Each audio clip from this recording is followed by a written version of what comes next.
kebanyakan masyarakat kita di Indonesia masih enggan bertransaksi dengan perbankan syariah atau dengan sistem syariah itu. Karena ekonomi syariah sama keuangan syariah lebih luas cakupannya dengan ekonomi syariah. Iya, lebih luas. Kecil sekali. Menurut Bank Indonesia, literasi kita untuk ekonomi syariah itu hanya 28,3% menurut surveinya tahun ini. Itu syariah itu seperti gagang ini aja. Oh, Masya Allah. Asetnya masih kecil sekali. Iya. 10%-an kecil dibandingin 90% yang konvensional. Orang yang bangun pagi hari ini itu sehat badannya, nyaman dalam rumahnya, punya makanan hari ini, itu seperti Allah kumpulkan dunia untuk dia. Besoknya dia pergi ke toko emas. Jadi emasnya itu ditukarkan. Saya bilang, kenapa bilang tunai kemarin? Dan ternyata saya sekarang tingkat pencerahan di Indonesia la haula wala quwata illa billah. Gara-gara ekonomi. 70% gara-gara ekonomi.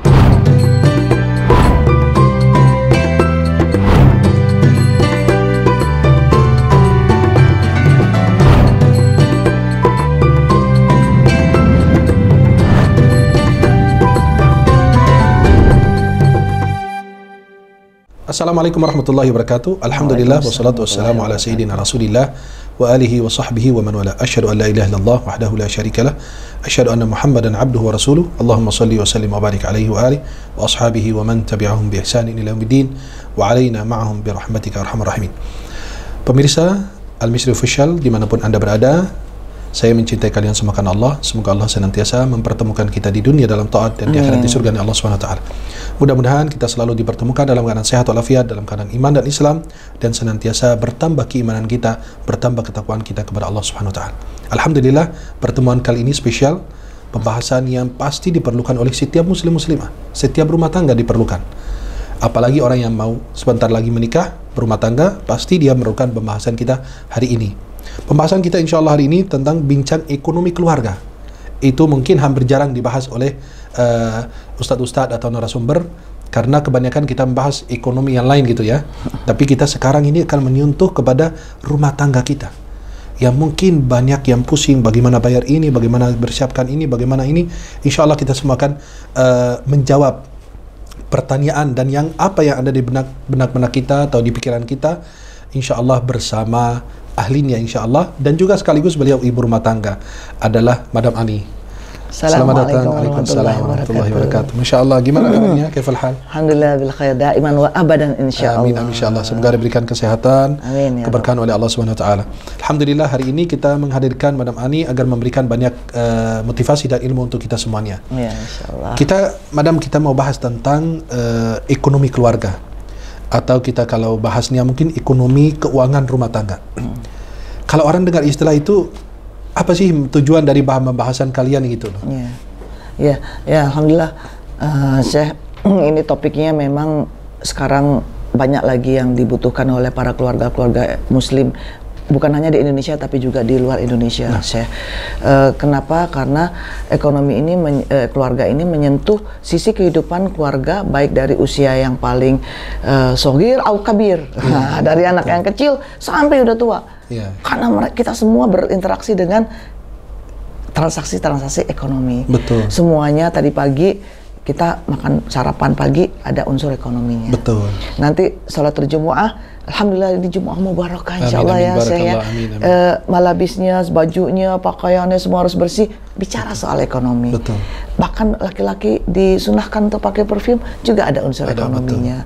Kami sebagai ibu rumah tangga, sebagai umahat-umahat yang ada di rumah juga harus menyiapkan makanan, ada ekonominya. Dan ada juga yang menyiapkan Jumat berkah gitu ya. Jumat berkah, Masya Allah. Saya senang banget ya, orang Indonesia sekarang sangat pemurah. Betul. Jumat berkah itu banyak di mana-mana, di kampung-kampung, bahkan bukan hanya di kota, banyak yang memberikan Jumat berkah. Ini bagus sekali ya saya. Nah, ini harapannya itu adalah kepedulian dan perhatian kita kepada sesama. Nah, karena itu menyentuh segala sendi ekonomi keluarga, semua anggota keluarga kita, maka harus sebagai seorang Muslim sesuai dengan syariat. Nah, ini Syekh ahlinya. Oh, Masya Allah, memberikan nasihat kepada kami semua, gimana nih supaya jadi Muslim yang kafah.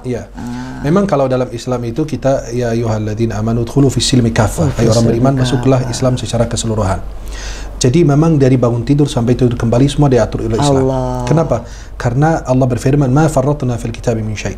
Semua ada kehidupan, kebaikan, keberkahan, kemuliaan ada di dalam Al-Quran dan hadis Masya Rasulullah. Allah, Masya Allah. Dan kalau kita mengikuti tuntunan dari Nabi SAW, dari Islam, pasti penuh dengan keberkahan. Insya Allah. Maaf, bukan hal yang besar, hal yang paling kecil masuk WC aja sudah dikasih tahu tata caranya, cara tidur gimana, cara bangun gimana. Aduh, saya kayaknya mengingatkan Madam ketika awal masuk Islam. Masya Allah, subhanallah. Karena begitu diatur oleh Islam, banyak banget nih doanya.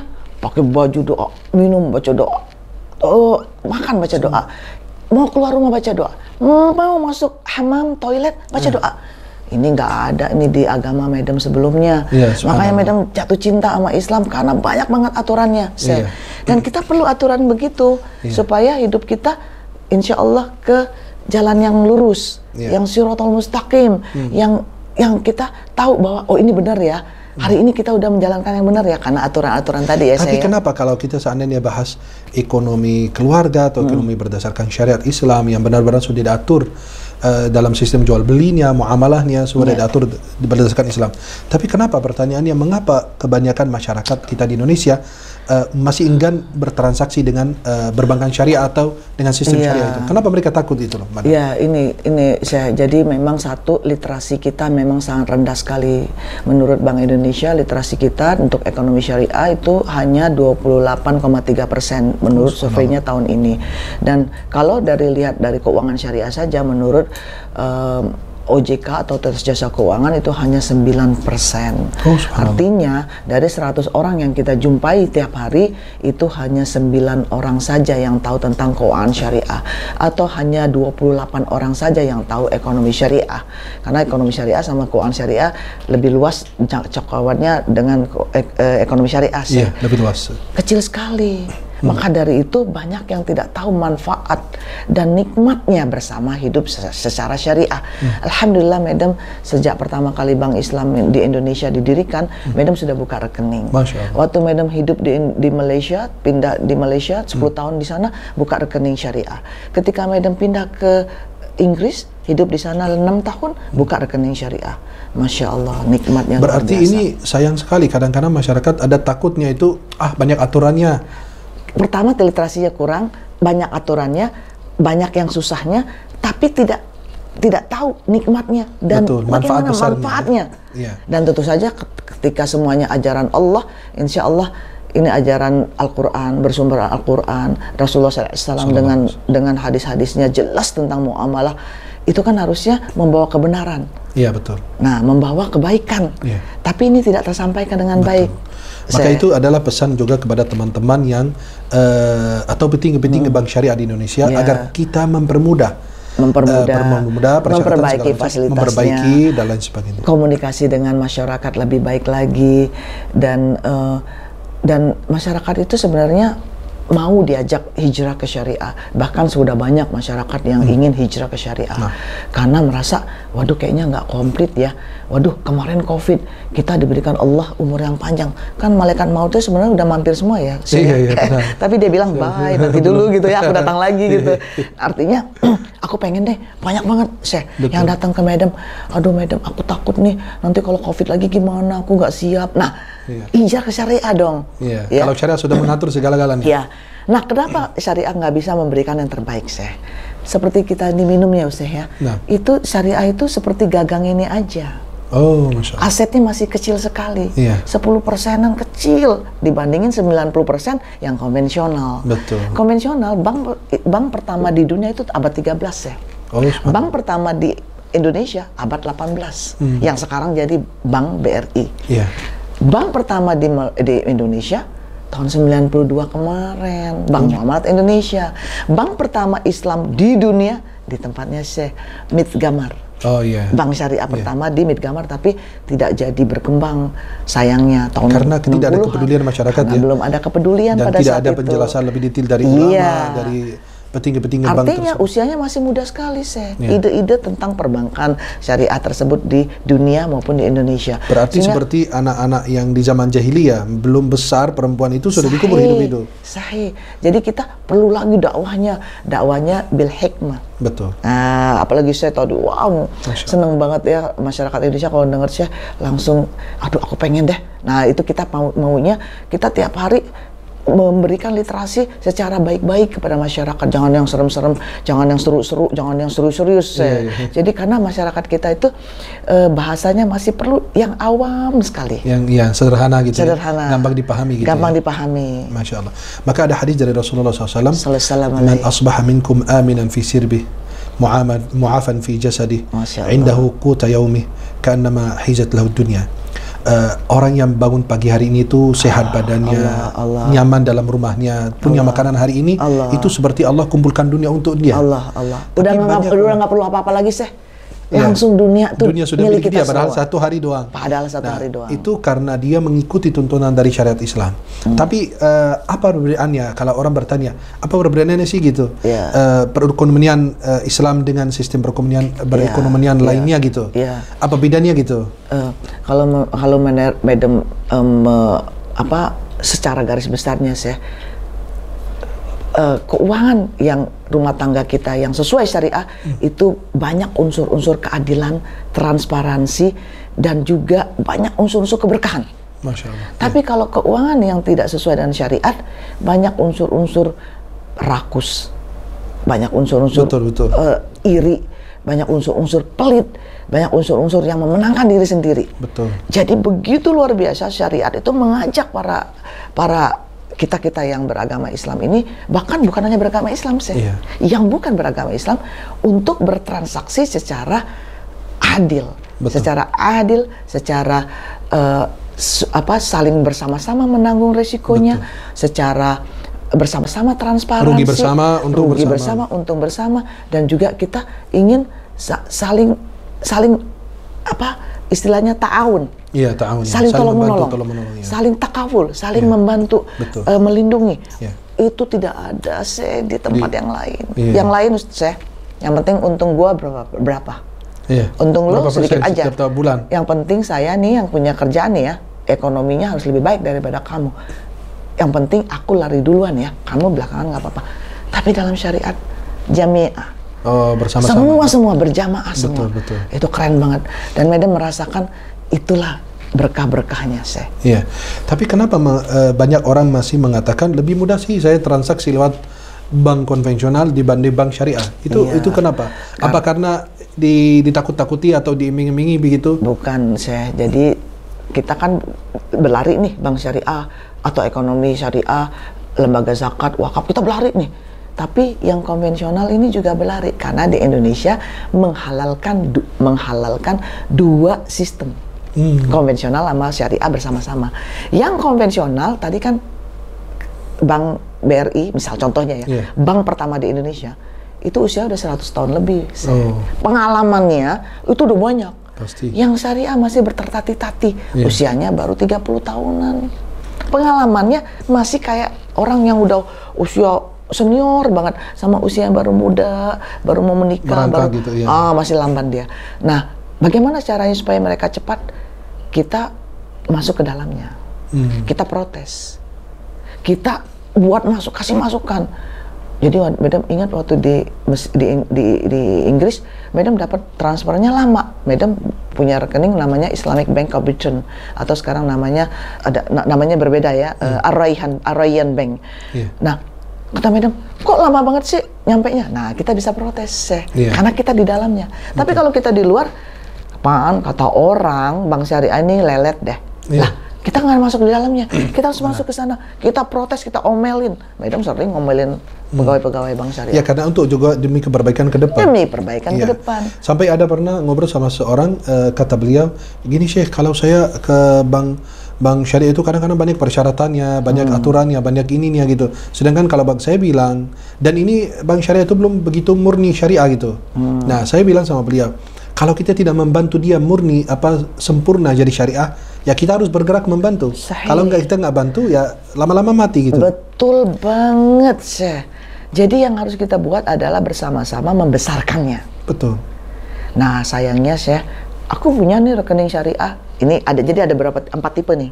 Satu yang nggak tahu sama-sama sekali syariah. Dia nggak punya literasi, dia nggak punya ilmunya, dia nggak ada yang ngasih tahu. Ini orang-orang di pedalaman, orang-orang di ujung-ujung Indonesia.